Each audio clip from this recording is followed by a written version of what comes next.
Topic है परमाणु यानी कि एटम्स एंड मॉलिक्यूल्स।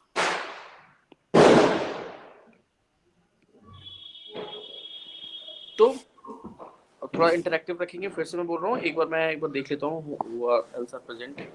चंद्रमोहन जी, अंकित, गुड़िया, अंशिका, फलक, दीपू, राहुल, प्रिया, मुस्कान। ठीक है, इसको इंटरेक्टिव रखिएगा क्योंकि मुझे तो आपकी शक्ल भी नहीं दिख रही होगी जस्ट आई एम राइटिंग। तो आप मुझे कोई भी डाउट होगा तो क्वेश्चन कर सकते हैं, और बीच में पटाखों की आवाज आएगी तो बियर कीजिएगा बिकॉज अभी लोग सेलिब्रेशन में ही है।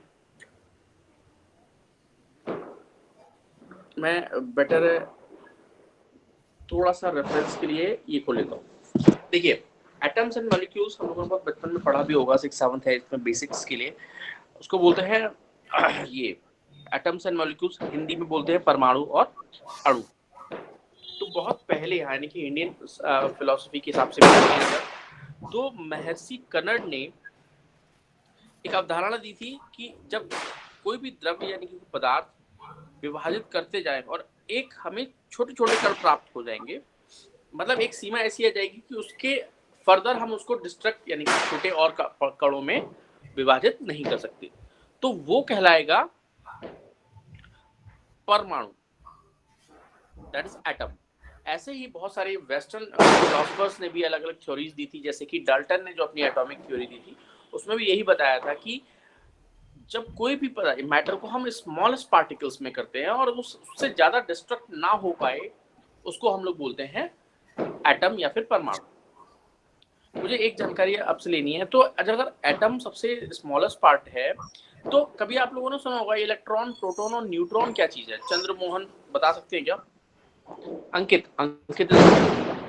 यस सर, एटम्स के, हेलो, हाँ सुन पा रहा हूँ मैं आपको, बताइए। यस सर, एटम के पार्ट्स है। ठीक है, तो मतलब वो फर्दर और इंडिविजुअल उनकी एग्जिस्टेंस है कि नहीं, मतलब अलग से वो जैसे इलेक्ट्रॉन अलग से यस एग्जिस्ट कर सर, सकता है? इस टाइम तो ऐसा टेक्नोलॉजी है कि इलेक्ट्रॉन को हम सेपरेट कर सकते हैं। हाँ, लेकिन हम उसको बेसिकली किसी भी पदार्थ का इंडिविजुअल पार्ट कह के, ऐसे तो हमारे पास और फर्दर हम पार्टिकल्स में डिवाइड कर सकते हैं, लेकिन वो उसी पदार्थ का एक स्मॉलेस्ट इंडिविजुअल पार्ट ना कहला के वो उसका पार्ट ही कहलाएगा। ठीक है, क्योंकि अगर आप देखोगे कि कोई भी पदार्थ है वो कंबाइन होके, इलेक्ट्रॉन, प्रोटॉन और न्यूट्रॉन्स कंबाइन होके ही एटम्स बनते हैं। ठीक है, तो जैसा आपने कहा कि बहुत सारी टेक्नोलॉजीज हो गई हैं कि हम उसको, जैसे आपने देखा होगा कि इलेक्ट्रॉन्स की बॉम्बार्डमेंट करते हैं या न्यूट्रॉन्स को हम अलग अलग यूज कर सकते हैं, तो हमारे पास टेक्नोलॉजी है कि हम फॉर अ टाइम बीइंग या कुछ समय के लिए हम उसको यूटिलाइज करने के लिए उस टेक्नोलॉजी का यूज करने कर सकते हैं। लेकिन अगर आप बात करेंगे कि इंडिविजुअल एग्जिस्टेंस, वो नहीं हो सकती। ठीक है, वो एटम ही होता है। आज भी इतनी टेक्नोलॉजीज के बाद भी ये जो भी थ्योरीज अब तक गिवन है उसमें स्मॉलेस्ट पार्टिकल एटम ही है। ठीक है, तो अगर आप देखोगे कि बहुत सारे अलग अलग थ्योरीज मैंने आपको बताया, जैसे कि ग्रीक फिलोसफी के हिसाब से भी यही चीज है, वेस्टर्न फिलोसफी के हिसाब से भी यही चीज है। ऐसे ही तो अगर हम देखेंगे कि जो रासायनिक संयोजन की बात करते हैं,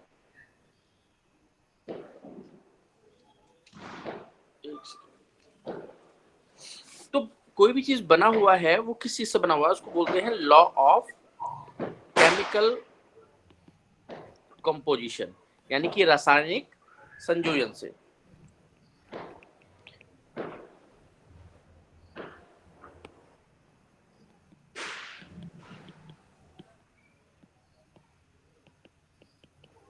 अब रासायनिक संयोजन ये एक्चुअल में एक दो साइंटिस्ट थे, एक का नाम था एवी लेवॉइजर और प्रूस्ट।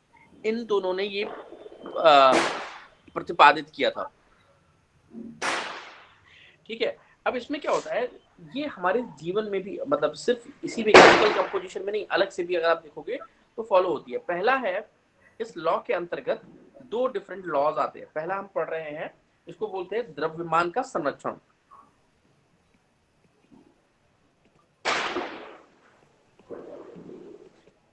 इसको हम लोग इंग्लिश में बोलते हैं लॉ ऑफ कंजर्वेशन ऑफ मास।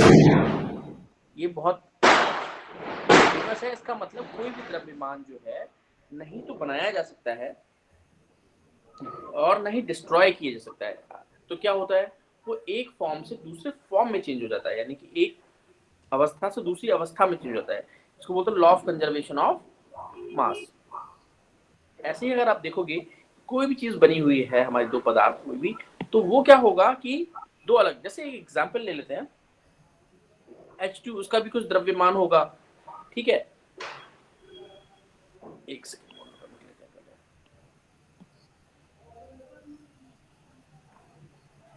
ये सर वैलिड है E equal to mc square के लिए?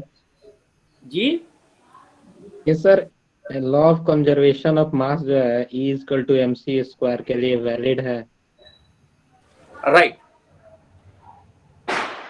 तो अगर आप देखोगे कि कोई भी जैसे पदार्थ A है और B है, इसका कुछ द्रव्यमान होगा, इसका कुछ द्रव्यमान होगा, ये फॉर्म चेंज कर लेगा और इसका द्रव्यमान क्या रहेगा, वो का वही रहेगा, ठीक है ना। तो द्रव्यमान मतलब जो द्रव्यमान है यानी कि मास है, वो तो डिस्ट्रक्टिबल नहीं है, यानी कि वो ना तो वो क्रिएट किया जा सकता है ना डिस्ट्रॉय किया जा सकता है, but transform into one form to another, एक अवस्था से दूसरी अवस्था में चेंज होता है। ऐसे जो दूसरा लॉ दिया था, that is law of constant proportion.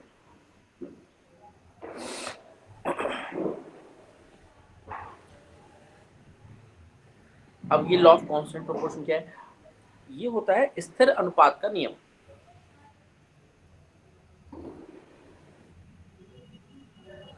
आपको बेसिक मतलब फिर से मैं बोलूंगा कि इसको रटना नहीं है, लेकिन एक सामान्य जीवन से इसको जोड़ के आपको याद जरूर रखना है। जैसे समान अनुपात का नियम क्या है, आप पानी चाहे यहाँ से ले लीजिए या फिर यूएस में जाके पानी ले लीजिए, आप देखेंगे कि जो वाटर का जो कंपोजिशन है वो कांस्टेंट ही प्रोपोर्शन है। मतलब जैसे अगर H2O है तो वो चाहे यहाँ का हो चाहे वर्ल्ड के किसी पार्ट का हो, H2 will be the same. अगर H और O के ये प्रतीक होते हैं, आई होप सबको पता होगा, ये हाइड्रोजन का प्रतीक है, ये ऑक्सीजन का प्रतीक है, सिंबल्स है। H और O के जो मासेस का रेशो होगा वो 1:8 होगा, कहीं भी देख लीजिए। तो इसका मतलब अगर हम इसको फॉर एग्जांपल हम इसको डिकम्पोज करें, आप गठन करें इसका, डिकम्पोज करें 9 ग्राम ऑफ वाटर ले लें और डिकम्पोज करें, तो आप देखोगे कि हाइड्रोजन 1 ग्राम होगा और ऑक्सीजन 8 ग्राम। 1 ग्राम होगा और ये 8 ग्राम होगा, 1 ग्राम और 8 ग्राम। तो इसका मतलब इसको बोलते हैं लॉ ऑफ कांस्टेंट प्रोपोर्शन। इसका मतलब वाटर का जो प्रोपोर्शन है चाहे यहाँ हो चाहे कहीं भी हो, वो सेम ही रहने वाला है। लोग काफी सेलिब्रेशंस में हैं और अभी भी पटाखे चल रहे हैं। एक एग्जांपल और लेते हैं अमोनिया का। अमोनिया आप चाहे यहाँ से उठाओ चाहे कहीं से भी उठा लो,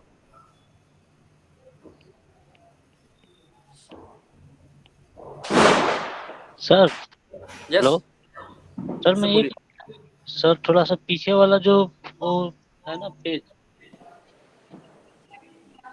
दिख रहा है आपको?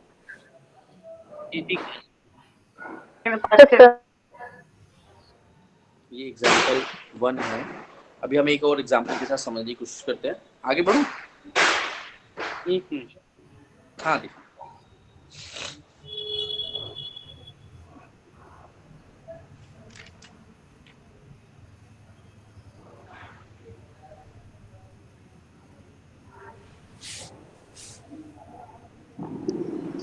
Okay sir. ठीक है। एक एग्जांपल दूसरा उदाहरण दूसरा लेते हैं हम, दैट इज NH3 अमोनिया। तो आप देखोगे ये N और H के मासेस का रेशियो है, लगने वाला है कहीं से भी ammonia low, and that is 14:3। अब कैसे निकालते हैं क्या निकालते हैं इतना डीप में जाने की जरूरत नहीं है, लेकिन बेसिक्स मैं अभी इस चैप्टर और अगले चैप्टर में आपके बहुत सारे बेसिक्स क्लियर हो जाएंगे। तो 14:3 लेने वाले हैं। अगर मान लो फॉर एग्जाम्पल हम 17 ग्राम ऑफ अमोनिया लेते हैं और इसको डिकम्पोज करने की कोशिश करते हैं, तो आप देखोगे कि नाइट्रोजन जो है वो 14 ग्राम होगा और हाइड्रोजन जो है वो टोटल 3 ग्राम। सर आवाज नहीं। एटॉमिक आवाज नहीं आ रही है? आ रही है सर, पटाखे बैकग्राउंड आवाज ज्यादा आ रही है पटाखे। कुछ कर नहीं सकता हूँ मैं, आसपास मैं अंदर रूम में बैठा हूँ तब भी इतनी ज्यादा आवाज आ रही है। मैं फिर से बोलूंगा, कुछ चीजों को दो बार बोलता हूँ ताकि क्लियर हो जाए। दूसरा एग्जांपल लिया हमने अमोनिया का, n और h का जो रेशियो है वो 14:3 ही रहने वाला है इनके मासेस का। इसे लिख देता हूँ, ये मासेस के रेशियो की बात कर रहे हैं, ठीक है। वो 17 ग्राम, अगर हम मान लो 17 ग्राम अमोनिया लेते हैं और इसको डिकम्पोज करते हैं, डिकम्पोज को अपघटन बोलते हैं मेरे ख्याल से, तो ठीक है। तो वो नाइट्रोजन और हाइड्रोजन का जो रेशियो आएगा मासेस का, वो 14:3 ही आएगा। आप कहीं से भी अमोनिया उठा लीजिए। तो इसी को बोलते हैं लॉ ऑफ कांस्टेंट प्रोपोर्शन। पहला पढ़ा हमने लॉ ऑफ कंजर्वेशन ऑफ मास, मतलब जो भी मास है, फॉर एग्जांपल ए और बी, इसका कुछ भी मास है, दोनों को कंबाइन करेंगे तो वो ए बी ही रहेगा। या ए बी का जो मास है, हम उसको अगर हम रिएक्शन को कुछ इस तरह से कर देते तब भी मासेस सेम ही रहेंगे। फॉर एग्जांपल ये 5 ग्राम का था, ये 8 ग्राम का था, तो हमारे पास 13 ग्राम होगा। या 13 ग्राम को आप डिकम्पोज करोगे तो 8 और 5 ग्राम के ही ये वो। सेकंड हमने पढ़ा लॉ ऑफ कांस्टेंट प्रोपोर्शन, यानी कि स्थिर अनुपात का नियम, कि आप एग्जाम्पल के तौर पे कोई भी चीज कहीं से उठा लीजिए जिसका केमिकल कंपोजिशन है वो सेम ही रहने वाला है। जैसे H2O का एग्जाम्पल लिया, दैट इज 1:8 H और O का। ऐसे ही हम पढ़ेंगे N और H, दैट इज 4:3। ठीक है, अब हम बात करते हैं थोड़ा सा नेक्स्ट पेज पर चलते हैं और हम बात करते हैं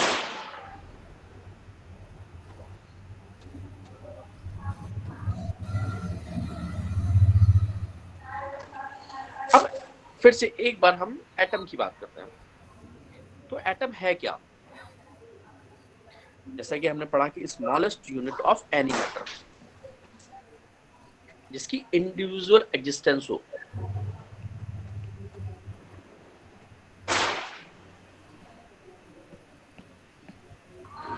ठीक है, अगर हम इसके साइज की बात करें तो कोई बता सकता है कि कितने लगभग साइज का होता है एटम?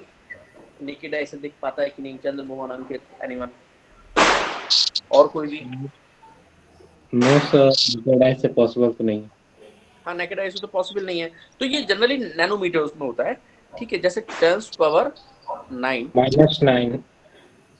हाँ, 10⁻⁹ इसको ऐसे 10⁻⁹ या 10⁻⁹, तो ठीक है ना? That is equal to 1 nanometre. या फिर हम कह सकते हैं कि 1 मीटर में 10⁻⁹ नैनोमीटर, ठीक है। ये इतना स्मॉल होता है। अब हम पढ़ेंगे इसके मास के बारे में। अब कोई भी चीज है तो उसके अंदर मास तो होता ही है। जब मान लिखा है ये,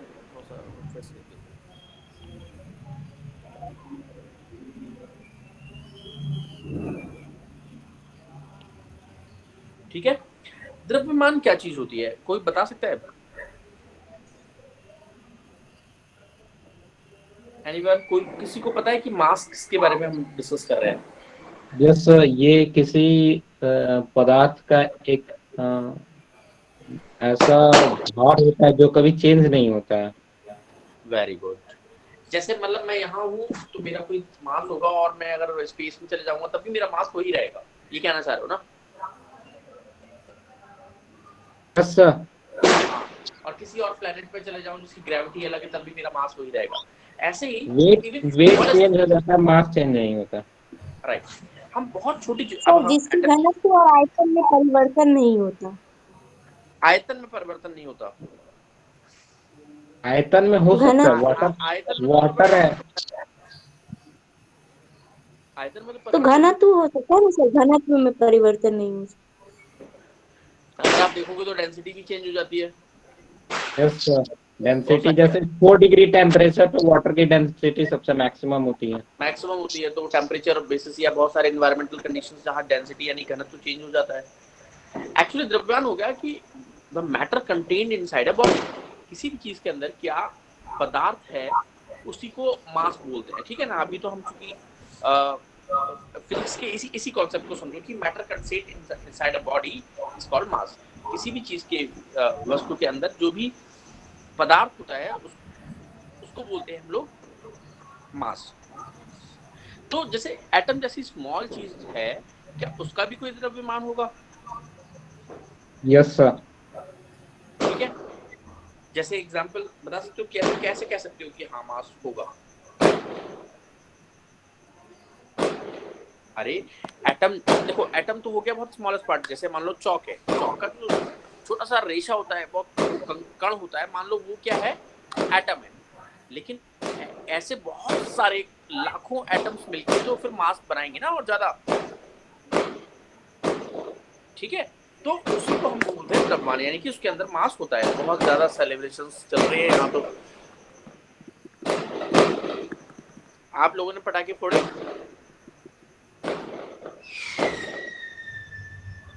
थोड़ा सर, इतना ज्यादा नहीं। बहुत अच्छा किया, you are a responsible citizen, क्योंकि ना बहुत ज्यादा पॉल्यूशन भी बहुत ज्यादा हो जाता है। ठीक है, थोड़ा थोड़ा छोड़ना चाहिए। ठीक है, थोड़ा आवाज कम हुई तो हम आगे बढ़ते। तो ये होता है, जैसे कि एक एग्जाम्पल से समझते हैं, फिर मैं आपको बताऊंगा। ये है कार्बन मोनोऑक्साइड। क्या है?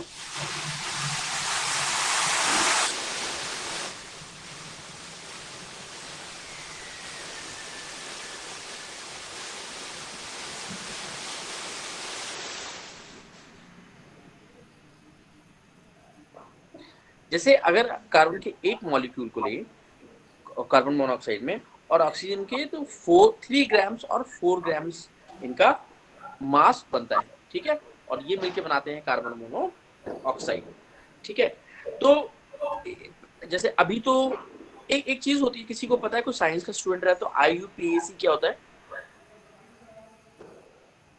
Yes sir. हाँ वो बताओ सेंस क्या होता है? वो इंटरनेशनल जो नाम होता है, जो सारे देश एक्सेप्ट करते हैं उस नेम को। Very good. मतलब एक तरह का ये इंटरनेशनल ऑर्गेनाइजेशन कह लो, इंटरनेशनल यूनियन है कि हर चीज का कोई नाम, जैसे फॉर एग्जांपल, एक सेकंड,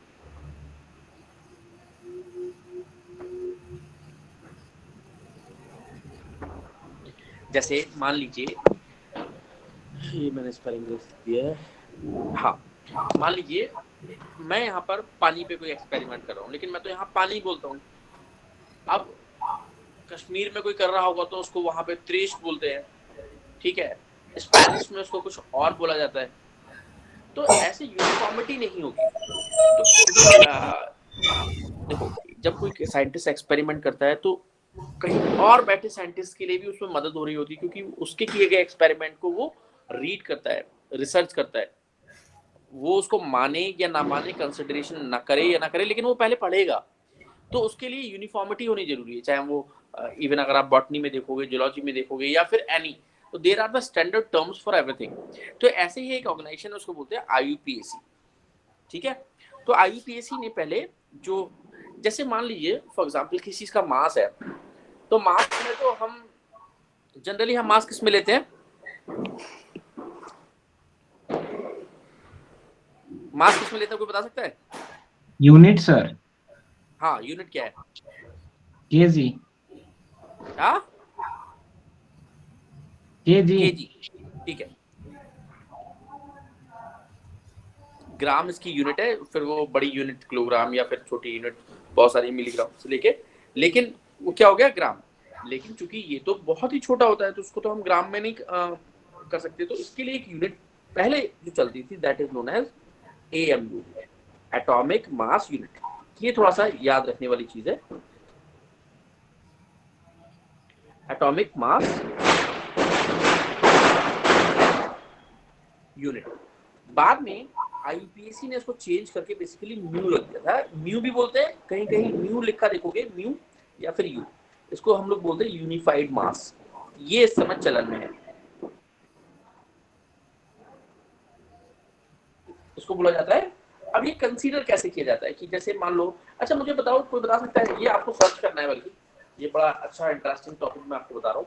जैसे 1 किलोग्राम का जो बाट है, मान लीजिए जो वेइंग यूनिट हम लोग रखते हैं, वही 1 ग्राम कैसे है, 1 किलोग्राम कैसे है? मतलब कुछ ज्यादा भी हो सकता था, ये कम भी हो सकता था, उसी को क्यों कंसीडर किया गया होगा?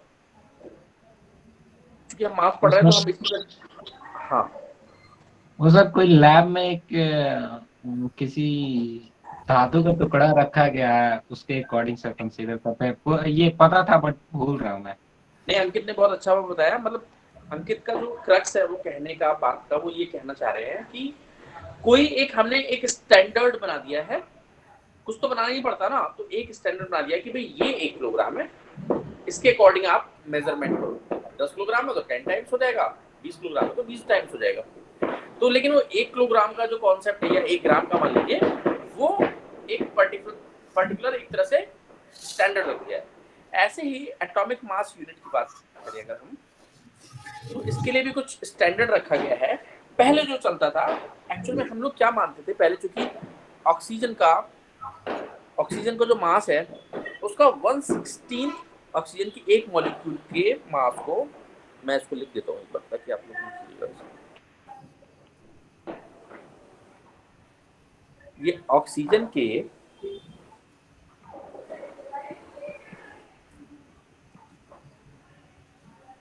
जो परमाणुओं के उसका द्रव्यमान का 1/16 यानी कि 1/16 हिस्सा। लेकिन 1916 के बाद ये फिर से मैंने आपको बोल रहा हूँ, ये बात याद रखने की है। जैसे यहाँ पर थी, ऐसे ही आपको यहाँ पर याद रखने की बात है। 1916 के बाद क्या हुआ, कार्बन 12 के एक मास ऑफ एटम का 1/12 यानी कि 1/12 पार्ट ऑफ एक, यानी कि एक एटम के मास जितना भी होगा उसका 1/12 जो पार्ट होगा उसको आप एक यू, ठीक है, एक एटॉमिक मास बोलोगे या फिर यू बोलोगे। अच्छा, C12 क्या है, कोई बता सकता है या मुझे एक्सप्लेन करना है? कार्बन का मास है सर वो 12। राइट। अच्छा, एक छोटी सी चीज और पढ़ लेते हैं, आगे भी पढ़ेंगे दोबारा, लेकिन एक चीज होती है आइसोटोप्स। आइसोटोप्स क्या होते हैं, किसी भी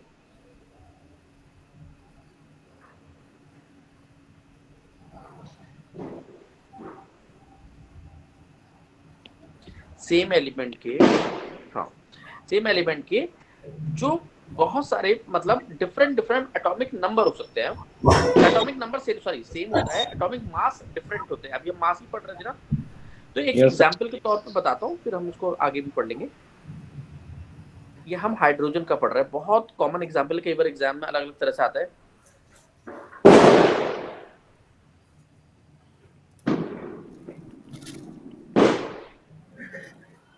ये जो सबस्क्रिप्ट ये नीचे लिखते हैं ना हम लोग, ये एटॉमिक नंबर है। मान लो मैंने कहा एग्जांपल एस, ये एटॉमिक नंबर है, ये एटॉमिक मास है। फिर से मैं बढ़ा के दिखा रहा हूँ, ये कोई भी चीज लिखेंगे ये एटॉमिक नंबर होगा और ये एटॉमिक मास होगा, ठीक है। H11, H12, H13। तो देखिए इन तीनों के जो एटॉमिक नंबर हैं वो तो सेम है, बट एटॉमिक मास जो है वो क्या है, डिफरेंट। इन्हीं को हम आइसोटोप बोलते हैं। ये एग्जाम्पल याद कर लीजिएगा, बिकॉज ये बहुत सारे एग्जाम्स में अलग अलग तरह से आता है, और उसके यूजेस क्या है वो भी पढ़ेंगे हम आगे, ठीक है। अब हम, चूंकि यहाँ पर ये मैंने समझाया इसलिए था क्योंकि C12 क्यों लिया है, क्योंकि कार्बन 12 एक आइसोटोप है कार्बन का, जिसका कि एटॉमिक मास कितना है, 12 है, और उसके 1/12 को हम लोग एक यूनिट कंसीडर करते हैं। तो अभी तक सभी को क्लियर है? मैं कनेक्टेड हूँ? Yes sir. Yes sir. Muskaan clear है? हाँ ठीक है, यस सर। ठीक है, ठीक है। मैंने आपको यहाँ देख लेता हूँ कि टॉपिक ऐसे मिस नहीं होना चाहिए, इम्पोर्टेंट है, ठीक सर है। हेलो एक छोटी सी बात और बतानी थी हेलो मुझे इसमें। यस यस, हेलो बताओ सर बताओ। एक मिनट, ये जो लास्ट वाला जो पेज है इसको थोड़ा सा मैं ऊपर ले अभी आता दिख रहा है, दिख रहा है? हूँ। एक जी दिख रहा है सर, एक मिनट। थोड़ा सा मैं स्क्रीनशॉट ले ले रहा हूँ। हाँ स्क्रीनशॉट ले लीजिए। मैं लास्ट टाइम आपको शेयर नहीं कर पाया था, वो कनेक्टिविटी इश्यूज की वजह से मैं आज के हाथ का शेयर भी कर दूंगा, इसलिए लिख रहा हूँ। ओके सर, आप चाहो तो ले भी सकते हो। Thank you. हो गया सर। ठीक है। हाँ मुझे एक चीज बतानी थी आपको, ये सिंबल्स मतलब ये प्रतीक तो सभी को पता होंगे। जैसे आपने एक एग्जांपल, बहुत सारे नाम होते हैं ना, वो जैसे आयरन के लिए हम एफ यूज करते हैं, क्यों करते हैं? क्योंकि ये सारे नाम इंग्लिश नेम पर आधारित नहीं है, कई सारे लैटिन नेम पर आधारित हैं, स्पेनिश नेम पर आधारित हैं, इस पे क्योंकि जहाँ जो डिस्कवर हुआ होगा वहाँ के हिसाब से कई बार नाम रख दिए हैं। तो बहुत सारे देखोगे कि एलिमेंट्स के जो नाम है वो डायरेक्टली, जैसे हाइड्रोजन के लिए क्या यूज होता है? एच जनरली पहला यूज होता है, एच। ऐसे ही ऑक्सीजन के लिए क्या यूज होता है? ओ। ओ। ऐसे ही नाइट्रोजन के लिए एन। लेकिन आपने बहुत सारे देखा होगा कि कुछ और यूज होता है, बिकॉज मैंने आपको बताया कि वो बहुत सारे अलग अलग देशों के जनरली लैटिन नेम्स पर बेस्ड है, स्पेनिश नेम्स पर बेस्ड है। इसलिए एग्जाम्पल ले लेते हैं, आयरन। आयरन के लिए हम यूज करते हैं Fe।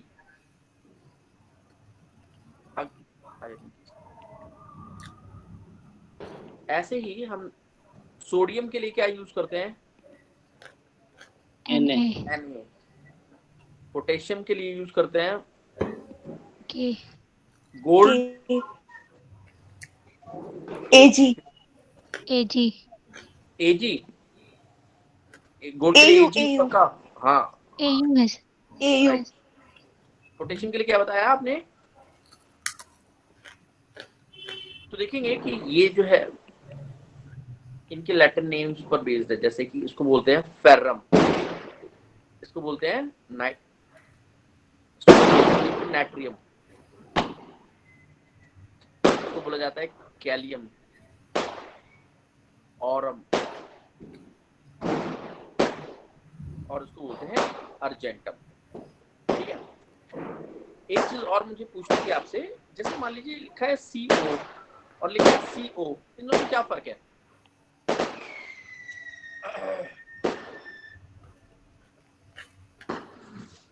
Carbon and oxygen and CO cobalt.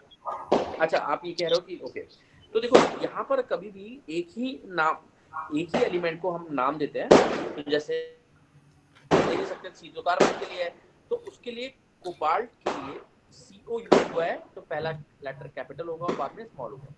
ठीक है, ये एक क्या है? कंपाउंड है। अगर आप देखोगे कार्बन मोनोऑक्साइड। कार्बन और ऑक्साइड सॉरी ऑक्सीजन, ये मिलके कार्बन मोनोऑक्साइड बनाते हैं। ठीक है, उसके बाद फर्दर और वैरायटी हमारी बढ़ती है, CO2 या वो अलग चीज हो गई। लेकिन ये जो है जब कभी इस तरह से लिखा होगा, इसका मतलब ये एक ही एलिमेंट है, ये क्या है? कंपाउंड है। ठीक है, ये कंफ्यूजन नहीं है। Let's move further. अच्छा, कोई भी कंपाउंड बनता कैसे है? हाँ मुझे पहले आपकी एक चीज और क्लियर करनी थी। ये हमने जो पढ़ा मास ऑफ एटम, ये सबको समझ में आ गया?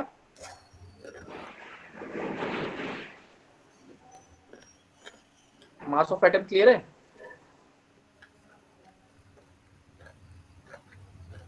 Yes sir. Yes sir. क्योंकि शायद डिस्टरबेंस रहा होगा, मैं फिर से बता दूं मास ऑफ एटम।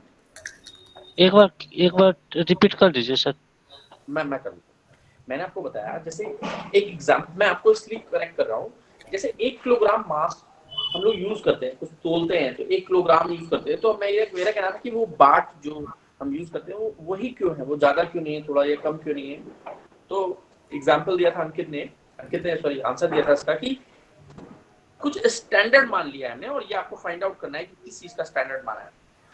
स्टैंडर्ड मान लिया है कि इतने वेट को, सॉरी इतने मास को, वेट कंफ्यूज मत होइएगा, इतने मास को हम 1 किलोग्राम बोला करेंगे। ऐसे ही पहले क्या होता था, फिलहाल समझिए कि फिलहाल क्या होता है। 1961 के बाद कार्बन 12 की आइसोटोप की एक एटम का जो भी मास है, फॉर एग्जांपल अगर आप देखोगे बुक में भी एग्जांपल देखा है, एक तरबूज है, इसके 12 बराबर बराबर हिस्से की एक जो हिस्सा आएगा, ये एक या फिर एक, इसको यू बोलेंगे, यूनिफाइड मास। मतलब हम इसके अकॉर्डिंग अब तोलेंगे हर कुछ। ये हमारा रेफरेंस पॉइंट हो गया। क्या रेफरेंस पॉइंट हो गया कि कार्बन 12 के जो एटम का जो मास है उसका 1/12 पार्ट, 1/12वां हिस्सा, मतलब 12वां हिस्सा इसका कार्बन 12 के एटम के जो मास होगा उसका 12वां हिस्सा जो होगा उसको हमने रेफरेंस पॉइंट ले लिया और उसको 1 यू बोलते हैं, 1 यूनिफाइड मास। पहले 1 AMU भी बोलते हैं या फिर 1 यू बोलते हैं, आजकल 1 यू बोला जाता है थोड़ा स्टैंडर्ड फॉर्म। ये क्लियर सभी को? Yes sir. सर एक हाँ। बार और बता दीजिए। हाँ, फिर से बात करते हैं। देखो मैंने तुमसे बताया कि कोई चीज कितना भारी है, जैसे तुम 1 किलोग्राम अगर तोलती हो तो कैसे पता चलता है कि 1 किलोग्राम है? तुम बाट लगाती हो, तोल देती हो, लेकिन वो बाट उतना ही बड़ा होना चाहिए था, ये किसने डिसाइड किया? जो भी international standard measuring standard organisation है, उसने कहा कि भाई ऐसे तो दिक्कत हो जाएगी, एक जगह कुछ 1 किलोग्राम का कुछ और मीनिंग होगा, दूसरी जगह कुछ और होगा, तो हम इसको स्टैंडर्ड रखते हैं। तो कुछ उन्होंने लिया है और उसको मास किया है, और वो 1 किलोग्राम के बराबर में उन्होंने बोल दिया कि भाई ये 1 किलोग्राम का रेफरेंस पॉइंट हो गया। तो तुम मार्केट से जाके वही बाट लेके आती हो, वही यहाँ से 1000 किलोमीटर दूर रहने वाला व्यक्ति भी वही यूज करता है, क्योंकि वो स्टैंडर्ड है। ठीक है, उस स्टैंडर्ड को कंसीडरेशन के लिए मैं रेफरेंस दे रहा हूँ बार बार कि क्योंकि ये तो बहुत छोटा होता है, एटम का तो मास बहुत छोटा होता है, तो उस मास को कंसीडर करने के लिए इन्होंने पहले तो ऑक्सीजन को रेफरेंस पॉइंट लेते थे, अब क्या करते हैं, कार्बन 12 का जो एक एटम का मास होगा, कार्बन 12 के एक एटम का मास जो भी होगा उसका 1/12 will be equal to 1 u. ठीक है, इसका मतलब मैं कह सकता हूं कि कार्बन 12 का जो एटॉमिक मास कितना हो जाएगा, 12 यू। ठीक है, is it clear to everyone? फिर से बताएं, नहीं आ रहा तो मैं आई विल नोट इट, फिर से बताऊंगा मैं इसको। खुशबू ने बोला था, किसने बोला था अभी नहीं समझ में आया? खुशबू, मुस्कान में से कोई था, सुप्रिया, अंशिका, रिया, एनीवन, कौन था? अंकित, आपको क्लियर है? वो शायद उनको ये नहीं समझ में आया कि 12 के अकॉर्डिंग कैसे मास को कैलकुलेट कर रहे हैं। मुझे तक मेरा क्लियर था। मैं फिर भी एक बार और समझाने की कोशिश करता। देखो कुछ रेफरेंस, देखो कुछ तो हमें रेफरेंस लेना होगा तोलने के लिए। तो क्या किया गया, साइंटिस्ट ने C12 को लिया। इसके लेने का रीजन भी है, इसके लेने का रीजन ये कि कार्बन जो है बहुत सारे एलिमेंट के साथ मिलके कंबाइन होके बहुत सारे रिएक्ट करता है, इसलिए कार्बन उसको लिया है। दूसरी बात, इन्होंने क्या किया है, कार्बन 12 के एक एटम का जो भी मास है, या कह लो कि कार्बन 12 के एक एटम का 1/12 जो मास है उसको कंसीडर किया हुआ है 1 यूनिट। अब ये एक रेफरेंस पॉइंट हो गया। मान लो कुछ भी इनको कोई भी एटम तोलना है या कोई भी एटॉमिक मास निकालना है, इस रेफरेंस से निकलेगा। ठीक है, कोई कितना भारी है इस रेफरेंस से निकालेंगे। मैं इस टॉपिक को एक जगह लिख लिया है मैंने, I will tell you again and again, दूसरे तरीके से इसको समझाऊंगा मैं। ठीक है, सर मेरा क्वेश्चन सर थोड़ा डिफरेंट है सर। ये हाँ, ऑक्सीजन से कार्बन को क्यों शिफ्ट किया गया 1961 में? हाँ, ऑक्सीजन में क्या प्रॉब्लम थी?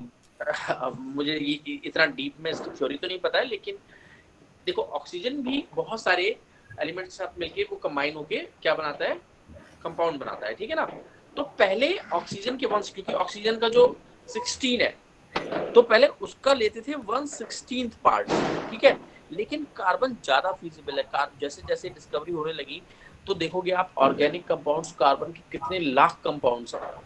केमिस्ट्री की एक ब्रांच ऑर्गेनिक केमिस्ट्री सिर्फ कार्बन की ही स्टडी करते हैं, ठीक है, everything is made of carbon.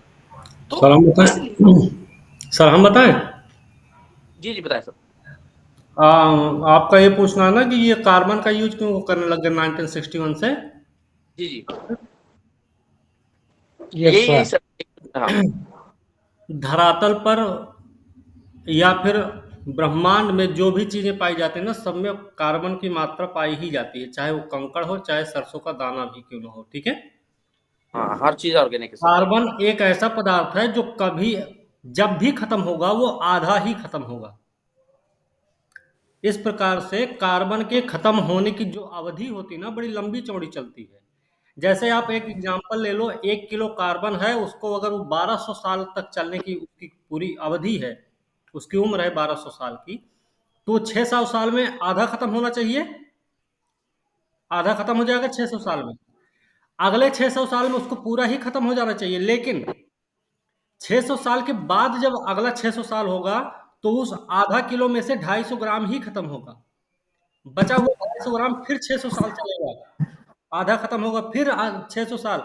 तो इस तरीके से कार्बन की मात्रा जो होती है ना वो चलती ही रहती है, ठीक है, बात समझे।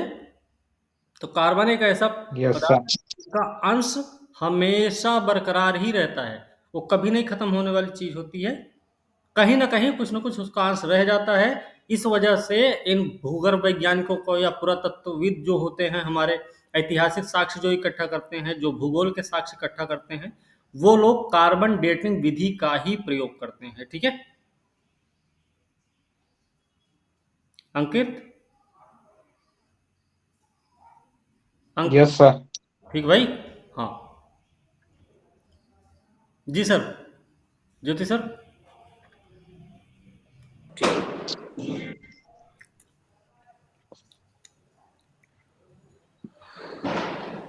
हाँ, अब हमें बेसिकली एक second, I have to, ion क्या होता है? आयन, आयन के बारे में पढ़ेंगे। जो आयन होता है वो बेसिकली चार्ज पार्टिकल होता है, आवेशित कण होता है, चार्ज पार्टिकल। अब चूंकि हम जब पढ़ेंगे इसके बारे में, जो इलेक्ट्रॉन, प्रोटॉन और न्यूट्रॉन है, मैंने देखिए इस पे, इसके ऊपर सबस्क्रिप्ट पर लिखा हुआ है इसके चार्ज के साथ। तो इलेक्ट्रॉन कैसा चार्ज होता है? सर स्क्रीन स्क्रीन नहीं हो रही शेयर। अच्छा, स्क्रीन दिख नहीं रही, सॉरी।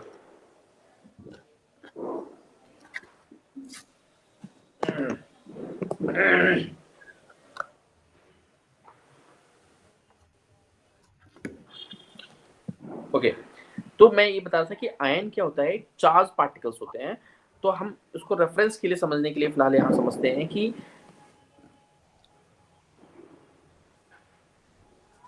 हाँ, जो इलेक्ट्रॉन होता है वो कैसा चार्ज होता है? नेगेटिवली चार्ज होता है। प्रोटॉन कैसा चार्ज होता है? पॉजिटिवली चार्ज होता है। और न्यूट्रॉन कैसा होता है? न्यूट्रल होता है, इस पर कोई चार्ज नहीं होता है, ठीक है। तो जो आयंस कैसे चार्ज होते हैं, या तो वो पॉजिटिवली चार्ज होंगे या नेगेटिवली चार्ज होंगे। तो आपने सुना होगा एनायन और कैटायंस, दो वर्ड्स बहुत सुने होंगे, एनायंस और कैटायंस। एनायंस वो होते हैं जो नेगेटिवली चार्ज होते हैं, और कैटायंस वो होते हैं जो पॉजिटिवली चार्ज होते हैं, ठीक है। जब केमिकल कोई भी कंपाउंड बनता है, बनता भी ऐसे। इससे पहले मैं आपको एक चीज समझाना चाह रहा हूँ, वैलेंसी क्या होती है और एटॉमिक नंबर क्या होता है। एटॉमिक नंबर,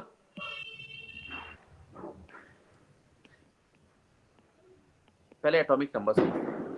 देखिए, एटॉमिक नंबर का मतलब हो गया किसी भी जो एलिमेंट के अंदर, एक एटम के जो अंदर कुछ इस तरह का स्ट्रक्चर, मान लीजिए दिस इज न्यूक्लियस,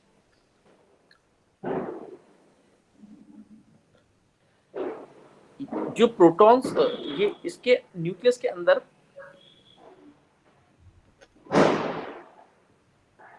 इलेक्ट्रॉन और न्यूट्रॉन्स होते हैं, तो मैं कह सकता हूं कि जो न्यूक्लियस है वो कैसा चार्ज हो गया, निगेटिवली चार्ज, ठीक है। और प्रोटॉन्स देखोगे तो चारों तरफ इसको रिवॉल्व कर रहे होते हैं। सर ये प्रोटॉन और न्यूट्रॉन होते हैं न्यूक्लियस में, इलेक्ट्रॉन चारों तरफ रिवॉल्व करते हैं। ओह आई एम रियली सॉरी, सच में एक्चुअली मैंने मिस्टेक की, थैंक यू सो मच, मुझे भी लगा था कुछ गलत बोल रहा हूँ। एक्चुअली न्यूट्रॉन और प्रोटॉन होता है, ये पॉजिटिवली चार्ज होता है और इलेक्ट्रॉन्स चारों तरफ रिवॉल्व कर रहा होता है, ठीक है।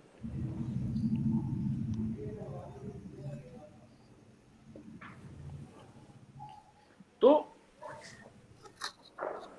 एटॉमिक नंबर क्या हो गया, नंबर ऑफ इलेक्ट्रॉन्स या फिर नंबर ऑफ प्रोटॉन्स जितने भी होते हैं, क्योंकि इसका मतलब प्रोटॉन वो एटॉमिक नंबर के इक्विवेलेंट होता है। इसका मतलब नंबर ऑफ इलेक्ट्रॉन और नंबर ऑफ प्रोटॉन इक्वल ही होते होंगे जनरली, ठीक है ना, जनरली इक्वल होते हैं।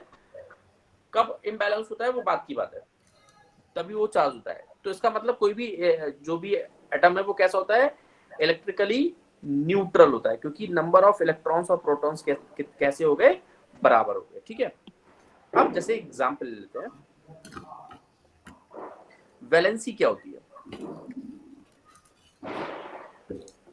जैसे कार्बन का एटॉमिक नंबर जो है दैट इज 6, तो जो इसके चारों तरफ सेल्स होती हैं, डिफरेंट सेल्स होती हैं, ठीक है।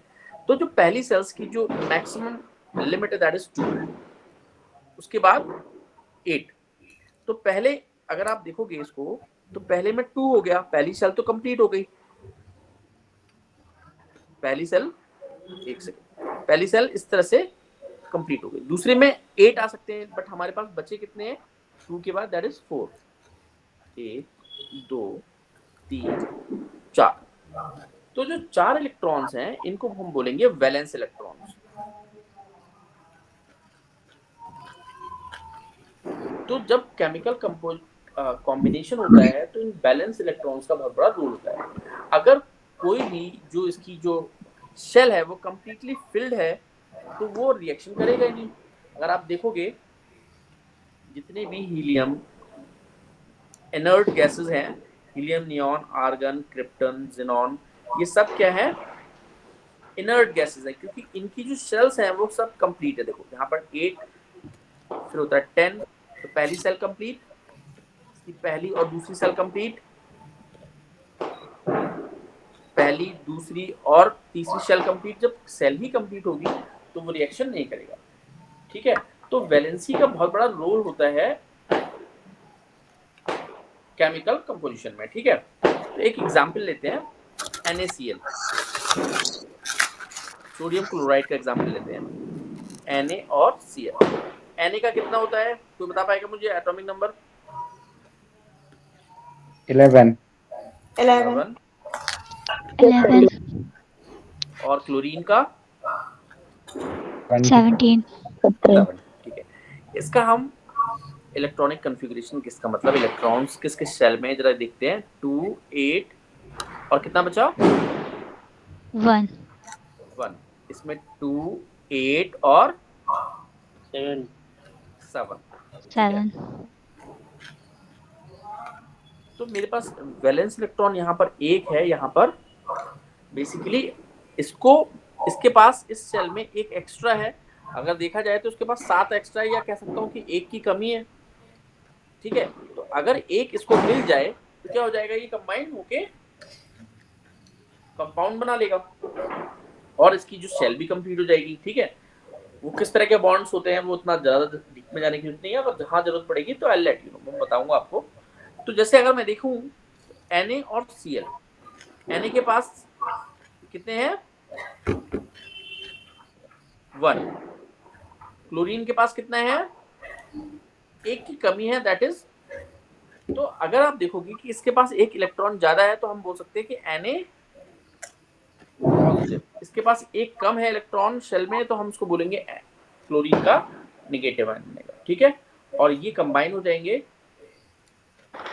ये बनाएगा NaCl। क्लियर है? Yes sir.